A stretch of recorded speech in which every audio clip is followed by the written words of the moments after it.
Remember, they're changing my voice. I can't make this clear enough. I am 100% against mental health and their agendas. They're concerned with sexual control and abusing people. And I've done a lot of research into mental health. One of the main focuses of my research was psychiatry, psychology, with an emphasis and concentration, right? With a concentration, rather. That's what they would use in college, for example, with a concentration on the political abuses and the obvious implications on sexual control. I am 100% certain that there is an agenda in America to use mental health on political dissidents after they sabotage their lives, which is what the organized government harassment campaigns we have been seeing going on are used for, to then sexually abuse them in the psych ward. God will hold it against everyone who's outside the divine order. Okay, and God will hold it against anyone who plays their part in that process. God will hold your sins against you. It is not against divine law to kill yourself rather than go to the psych ward. They are animals who work in the psych wards. They are monsters who work in the mental hospitals. Some of the worst of sex offenders, because of the particularly heinous nature of the crime of being an authority figure and abusing your authority for your allies to sexually abuse. Especially here in California, the LGBT community loves to collaborate with mental health for various activities. And to say the least, I think we can all agree it's more than fair to suggest that the evidence suggests, I'm sure individual cases would prove if they did enough research, that that collaboration equals mental health prepping people to think a certain way so that LGBT people can take advantage of them in various ways. It is very obvious that is the case. And I get threatened by LGBT people and their allies every single day. And they like to pretend that I'm crazy, even though I have over 22 witnesses on record to the harassment campaign against me. And maybe they'll tamper with those records. But as it stands, that is the case, and no one has ever challenged me on that argument. Anytime somebody said, okay, that's the case, and I showed them some videos, they were silent. There's nothing they could say. I've presented the proof when asked. And if you don't believe me, certainly you know the potential for abuse is great, and the political abuse of psychiatry is well documented, and at least some of that information is available. The general political abuses, enough of the individual cases to show us the pattern of abuse. Okay, Marquis de Sade, for example, where we get the word sadism, was absolutely concerned with how sex relates to mental health, mental states, and sexual abuse and homosexuality. Okay, Freud and Jung absolutely were concerned with the relationship between sexual activity and mental health and psychological states. It doesn't take a genius to see that when we see things on the news that suggest that people want to be able to take homeless people specifically to mental institutions because they can't take care of themselves, and they inevitably act in a way that suggests they're ill, and some of them are mentally ill, right? But, let's face it.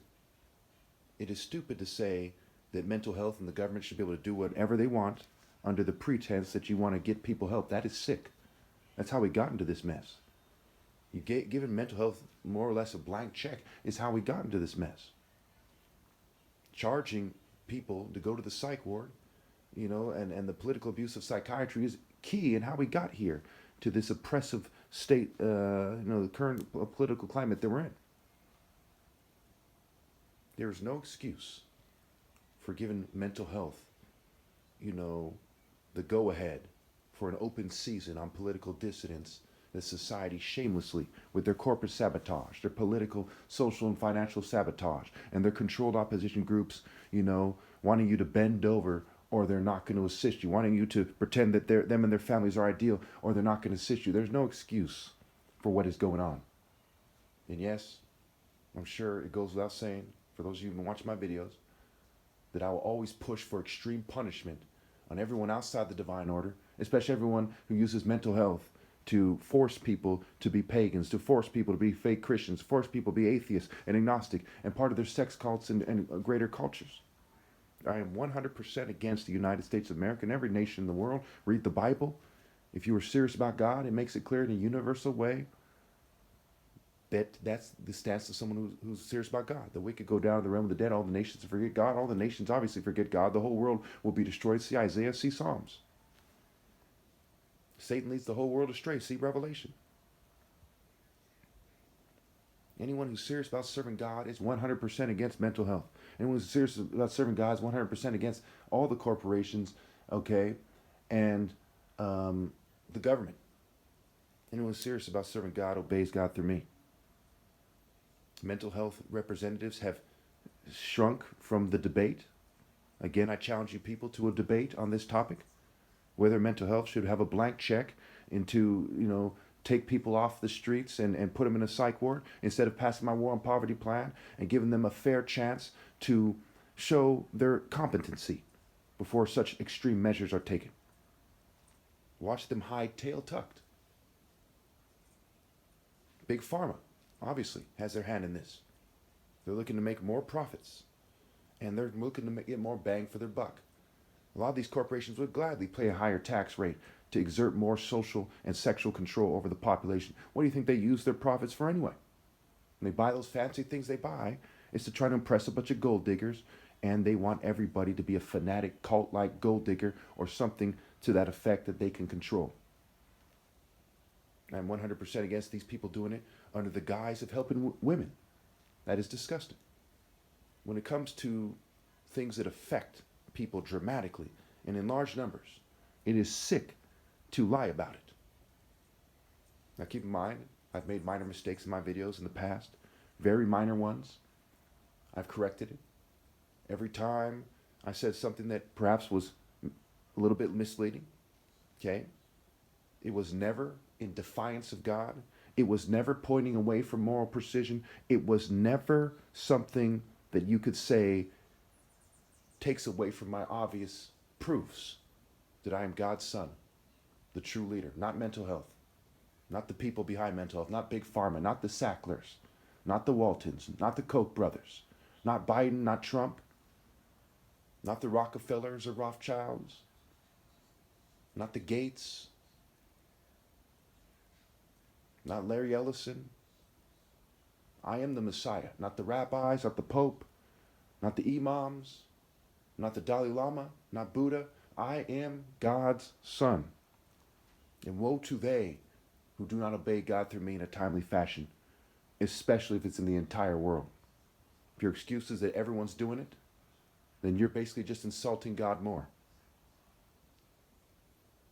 Again, I tell you, I am 100% against mental health, especially psychiatry. Psychology is also sickening. It comes from the word psyche, who was Eros' concert, erotic desire. And people who followed that often were pederasts, who touched little boys' dicks and had sex with little boys and brought them flowers and roses and chocolates or whatever they brought them. They courted them like they were courting a woman. Erotic desire is detestable. It is the absence of true love derived from moral precision in the moral order. If you cheat me out of my right to lead, you're some kind of worm that never grew up, some kind of coward, afraid to stand for what is universally right, what is pinpointed right. And whatever sexual activity you have is disgusting and detestable to any righteous person that ever lived. If you don't know that, my goodness, you're an idiot. If you don't know that I'm right and it doesn't resonate in your soul and you don't know for sure that I'm right, you're an idiot. And you're also an idiot if you don't scramble to obey God through me. If you have kids, okay, woe to you. Read Mark. It is better that a millstone is put around your neck and you're thrown into the sea, to the ocean, than for you to lead your children astray by example, trying to protect their flesh. What do you think is the meaning of Jesus feeding the 4,000 and the 5,000 in Mark? I'll go over Mark if I have time in the future. I'm taking notes for it now. I don't consider, memorizing the Bible as a sign of a holy person. Being able to reference things off the top of your head, I don't care about that. Every evil scoundrel in the church could do something like that. But what do you think was the message of Jesus breaking the bread, the 12 loaves? I believe it's the 12 loaves for the 5. and the 7 loaves for the 4. So the 12 loaves for the 5,000, 7 loaves for the 4,000. Forget the numbers, forget all that nonsense. The true meaning is the destruction of the flesh for the completion of God's work. Okay? Not for these worms who are still going to be alive after I'm gone. They couldn't think past their little dicks, and they went to use technologies and breeding to try to make their dicks bigger and their offspring, because all they cared about was their dicks. Now those dicks, whether it was the male or the female, conforming to that culture, yoking themselves to that sinful, sexually immoral, sexual control, sexual sadism, scientific racism, scientific satanic cultures. Those cultures and cultures. Those worms, the root of their despicable sexual desires will consume them forever, and the fire that burns them will never be quenched.